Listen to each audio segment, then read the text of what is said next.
New Year's Eve 2025. Fireworks lit the Chicago sky as a couple kissed at midnight, laughing, believing the night was ending like every other celebration before it. But instead of going home, they followed curiosity into the fog. Hours later, they stood on the deck of an abandoned World War II U.S. military ship, rusted, silent, forgotten by history. Then the air turned cold, the lights died, and from deep inside the ship, boots began to march. What they saw next was something no human was ever meant to witness, a moment so terrifying they would spend the rest of their lives wishing they had never kissed and never stepped aboard. December 31st, 2025. Chicago shimmered under winter lights as the city prepared to welcome a new year.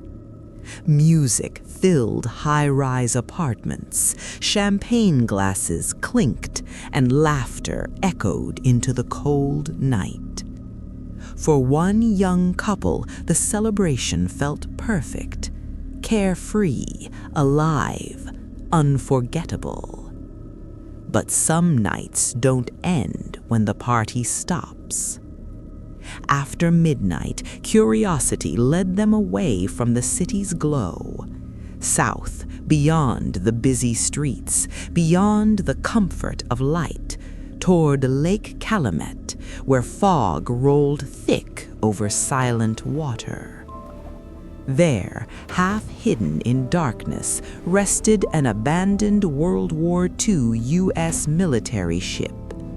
Rust-eaten, forgotten, still waiting. The USS Arlington. No birds, no wind, only the sound of water tapping against metal like a heartbeat. They stepped aboard.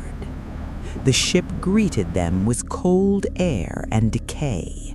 Rusted corridors stretched endlessly. Torn uniforms lay scattered across steel floors. Bunk beds stood frozen in time as if their occupants had vanished mid-breath. Then the sound came. Boots. Slow. Heavy. Marching. The ship did not feel empty anymore. Darkness swallowed the corridors as the light failed. A green glow emerged ahead, flickering, pulsing. Shapes formed within it. Dozens of men in military uniforms, their bodies broken, their faces hollow, their eyes burning with something that was not life. These were not memories. These were soldiers. Men who had served, men who had waited, men who never left. The ship began to relive its death. Metal screamed, sirens wailed, the walls trembled as water rushed in once more. The past collapsed into the present as ghostly soldiers moved with disciplined precision, marching through walls, through time, through the living. The couple ran. Corridors sealed behind them. Shadows lunged. Cold hands reached. Every step deeper into the ship felt like sinking beneath water that never let go. The truth revealed itself without words. This ship had never been abandoned. It had been sealed. The soldiers were ordered to wait. Rescue was promised, and then silence. No help came. The living escaped the ship just as it released a final metallic scream. They reached the shore barely breathing, believing they had survived. But the ship was not finished with them. That night marked the beginning. Sleep brought marching boots. Walls echoed with distant orders. At exactly 3:17 a.m. every night, the sounds returned. Something had followed them home.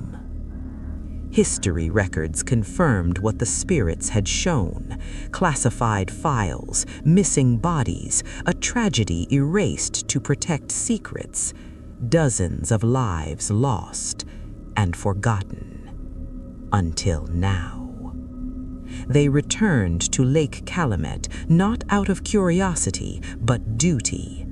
The fog parted as they acknowledged the fallen. Names were spoken, honor was given, medals offered, a flag unfolded. And for the first time, the ship was quiet. Figures appeared, not broken soldiers, but young men restored. Peace replaced rage. Duty finally released its grip. One final salute. Then light. The USS Arlington sank beneath the water, slowly, silently, as if the lake itself was closing a grave that had been left open for decades. The nightmares ended. Life moved on. But every New Year's Eve, at exactly 3:17 a.m., somewhere beneath Lake Calumet, boots still march, not in anger, not in pain, but in memory.